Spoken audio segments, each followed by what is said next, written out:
We're back, and we're gonna have some more fun playing with all the amps and all the gear and building stuff and figuring out new ways of making sounds and all that kind of good stuff and chasing, you know, the particular sound that we chase when we're over here, right? Yeah, so brought to you by Three Monkeys Solderless, right? Home of the world's best, I am not kidding, the world's best audio cables. Go over here. And DC cables for your pedal boards. Easiest stuff to put together. So check us out, threemonkeyssolderless.com. Okay, so it's been a while, so where do we leave off? Well, we sort of left off trying to figure out, you know, like what exactly, I can be gentle with this thing, don't make it pop.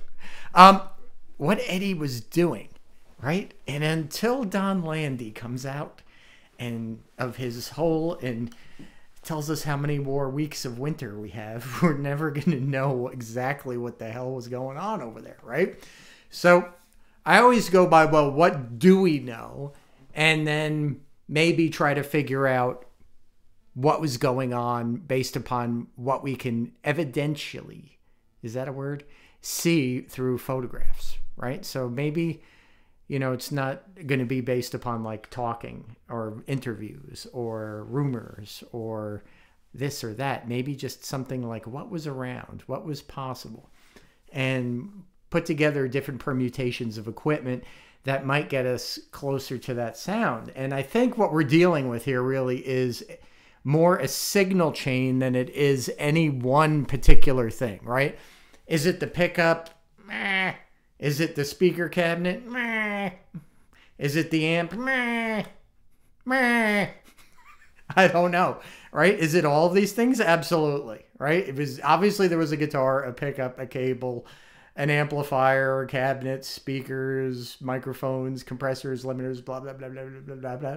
So we'll kind of figure things out that way. So where I'm sort of really at right now, right? Like what I really think was going on to an extent is slaving, right? So I've done some sort of like rudimentary slaving videos that are in the back catalog, right? And slaving basically is where you take one amplifier like the 50 watter over here and you run that into a load box, which is sort of that right under my finger there, that metal box, and you run it into another amplifier, right? And then that becomes your setup, right? So what does that really mean? Well, it means that you're turning an amp head into a distortion box, right? But it's unlike really any distortion box you could buy, especially depending upon the load box that you're using. Its frequency range, the way that it has the voltage it can make, right? To kind of really smash the other amplifier into ways that, you know, tubes can't, right? So like, for instance, you know, I love these amplifiers like 5150s and Soldanos and Diesels and hot rodded Marshalls, but one amp alone never sounds right to me. The way that tubes, when they run into one another, it doesn't give that kind of clipping that I hear on that album, which is very hard, right? There's almost a splat factor to it. And there's also a lot of high-end chaos, right? There's something there that you don't usually get when you put like an overdrive pedal in front of an amplifier, right? It's something more akin of just, you know, way too much actual voltage going into the grid of a tube or a transistor or something like that, to the point where it can't conduct anymore and is just really starting to produce really odd harmonics, right? So that's what I think was kind of going on. Now, what kind of amplifiers were used? Are those really important? Well, maybe. So today, that's sort of where we're going to be at. So we're going to kind of like AB3 amplifier, three types of amplifiers to be the master, right? That's going to be put through the load box into the big Marshall, right? So what did Eddie have lying around, right? We can know from evidence he had a Bandmaster, right? A Bandmaster, like a brown, very cool amplifier. And we also see pictures of a Vox amp, a Vox head on stage as well, which is probably like an AC30 top boost kind of like deal. Yeah, so we're going to try those all out. So let's just like kind of like start, and we'll get from there. As usual, we're using the aux box on the really got pan verb setting, which is just fed into the DAW, right? So that's what you're going to be hearing is that's how I'm recording, right? The cabinets down there are not live. I'm not miking cabinets in here because that's way too loud. So let's go ahead and let's start. So I'm going to walk over. So the first thing we got over here is a Bandmaster, right? It's a clone that I built just recently, and there's actually a video that I'm going to put up in the next day or two of the build of the Bandmaster from start to finish, and some interesting talk about that. And then below that we have this AC30, right? It's a head that I built also as a demonstration piece. I think there's a video I made of it. I'm not sure, but there may not be. And then we have our 50-watt Marshall, obviously, right? And they'll all be going through the load box up here, which is one that I made, obviously. And then it has a knob on top, right? And that is the level of the output of the load box itself. Let me see if I can move this mic a little bit closer in so that we don't have, very carefully so as not to blow up everything. So he can hear me a little bit better, right? All right, so the Bandmaster has a real old Schumacher transformer in it, and the Vox has a real old Wooten transformer in it, right? So the transformers, to me, output transformer especially, is like the most important thing when you have an amplifier. What is that output transformer? So if you want to get the sound, you got to get the thing, right? So we did that. We found a Bandmaster transformer, and we found a Wooten. So let's begin. We're going to start with the Bandmaster. Now, what's I mean, people think like it's a Fender, right? That's going to be like, I'm going to be playing like stupid clean. It's like, you know, a very clean kind of jazzy amplifier. What does that have to do with Eddie or Van Halen and things like that? Well, he had one. And when you slave one, this is sort of what you get.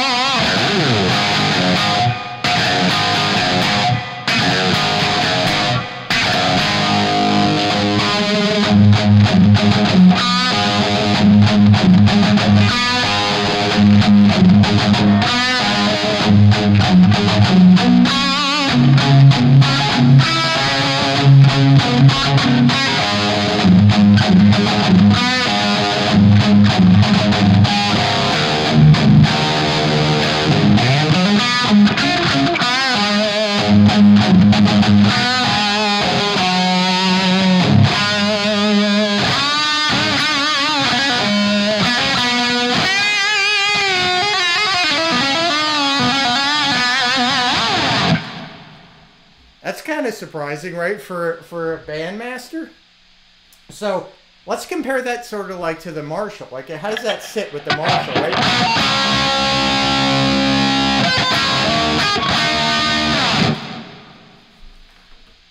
So I'm going to put that on standby so we don't get a lot of pops, because that may annoy people.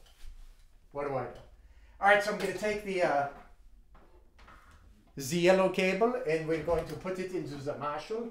And now we're going to blow up the Marshall and make it sound like it's really loud.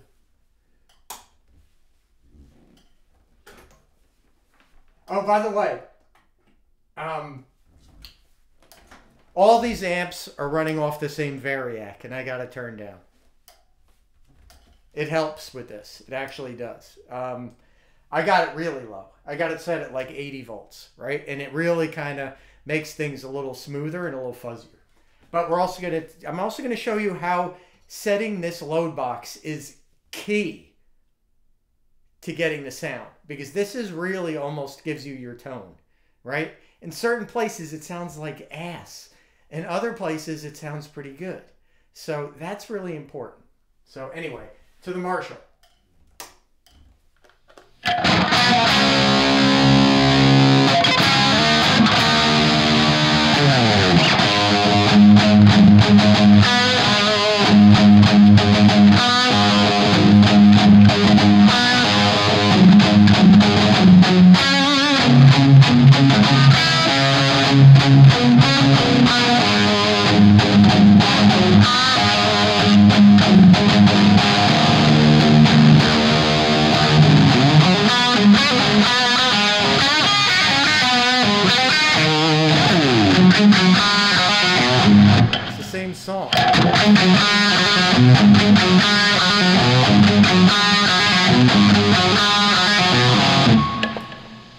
right? So it's got a little bit of it. You know, to me, actually, this is too bright, I think, in some ways. Right? Like, I almost prefer the Bandmaster.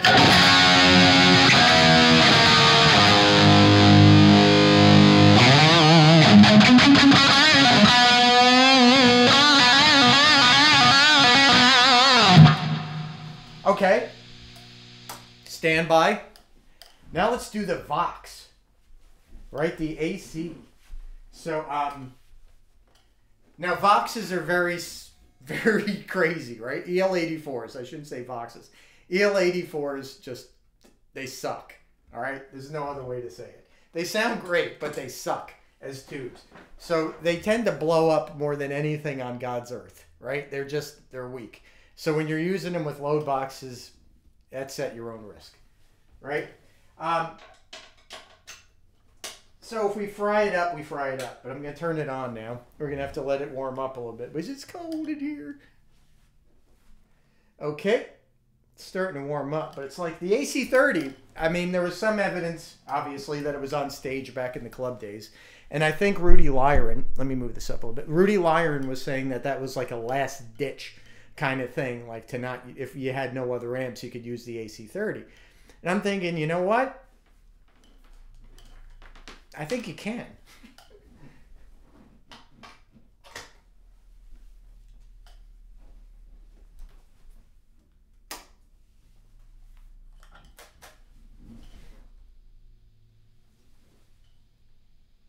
Does it work?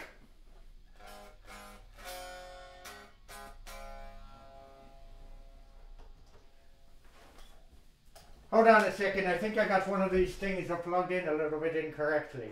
Ah, yes. There we go. If you ever want to know what happens when you run the amplifier out, one amplifier output into the other amplifier output, you just found out. It really doesn't do too much. All right, so we're going to turn this thing on again, and let's see what we get. Actually, it wasn't even on. Okay.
I think Eddie liked that guy a little bit. Yeah.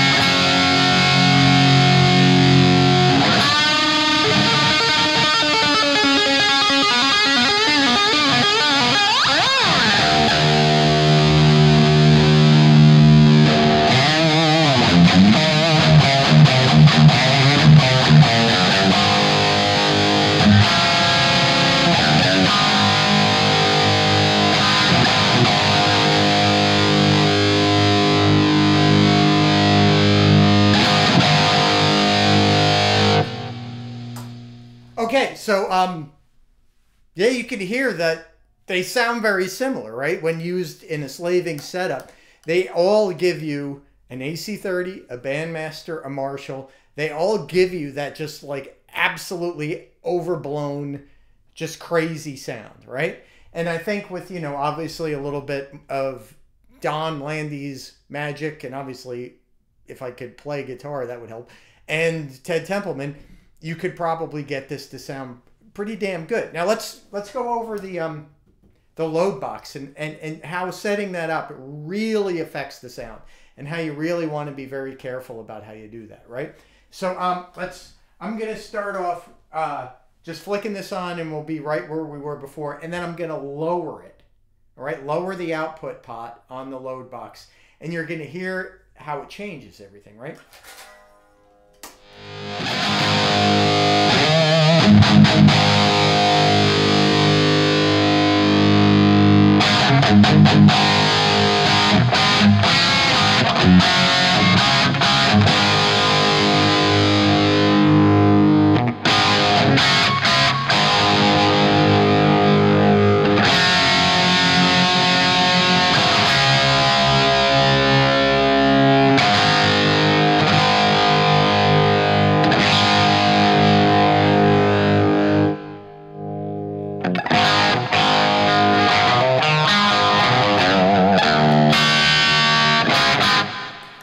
Now you sort of hear it adds like this brightness, right? That is definitely part of the load box's thing with the transformer in it, the impedance matching, all that kind of stuff. It really does give a lot of brightness. I mean, I have this Marshall setup. The treble's on 0, right? So maybe it'd be useful just to hear the Marshall by itself, right? So,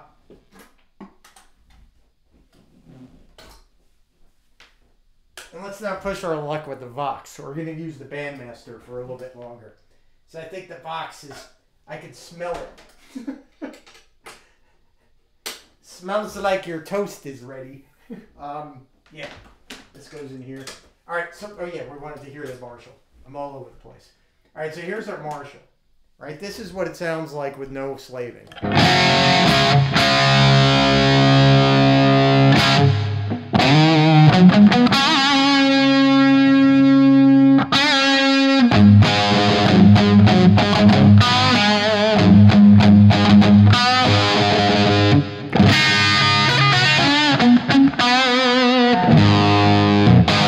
Right, so it's set up, it's not very distorted, it's kind of fat sounding, right? We're not using a lot of treble.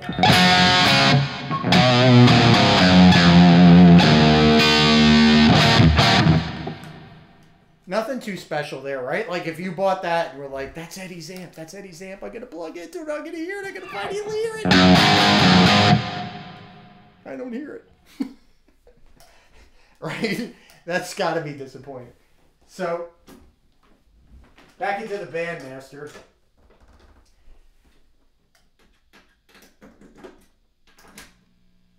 Right? And now we're set low. So you can hear how immediately how much top end that you're getting out of it, right?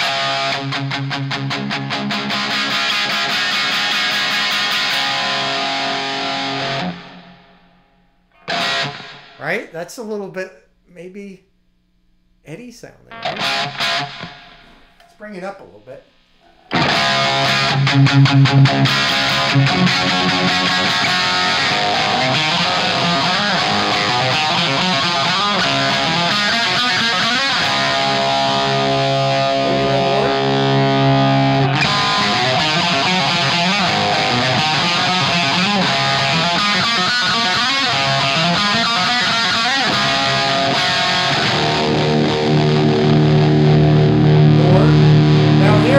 Right around here is where it starts to get fuzzy. Right there, right?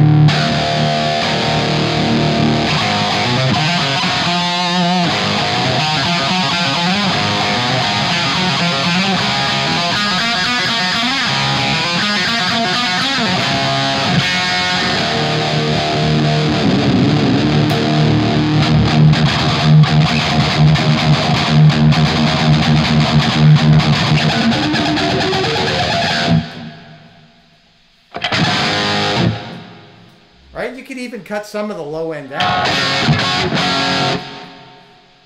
We actually have the bass down all the way. So you could probably do it in post.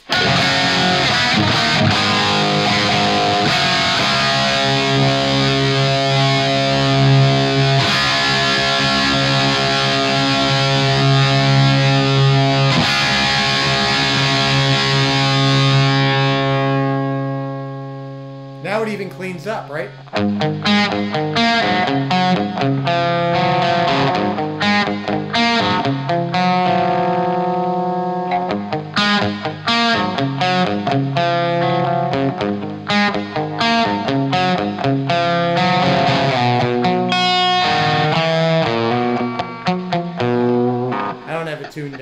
so I'm not gonna play that.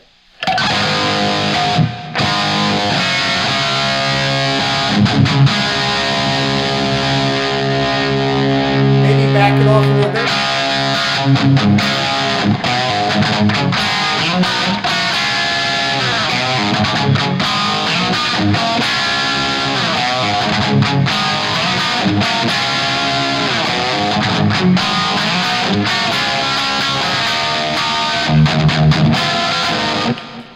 Oops. Somewhere around there, right, is a little bit. If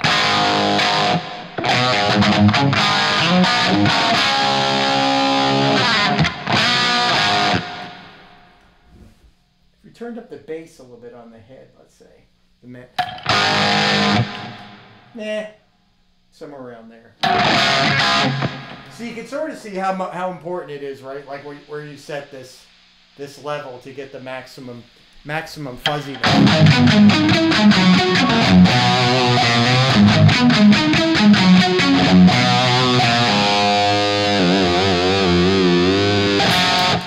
All right, so let me sit down. I think that's some interesting stuff, right? So getting a little bit closer to, I think, what was going on there, right? So we still need Don Lanzi to come out and say something. For God's sakes, we need help. And let us know what was in that studio, right? Because we only have that one picture with him with his back facing, and you could just see the headstock of the white Explorer. So how many, and there was only that cabinet, right? It's like one basket weave. Maybe some JBLs, maybe some Celestians. How many amps were on the floor? What else was on the floor, right? How many amps? I don't know. Well, anyway, okay, so thanks for tuning in, and we'll check you out pretty soon. We got some more stuff to work on, and also you can check out the video of the Bandmaster build, which is kind of fun too. So again, thanks for watching, and we'll see you next time.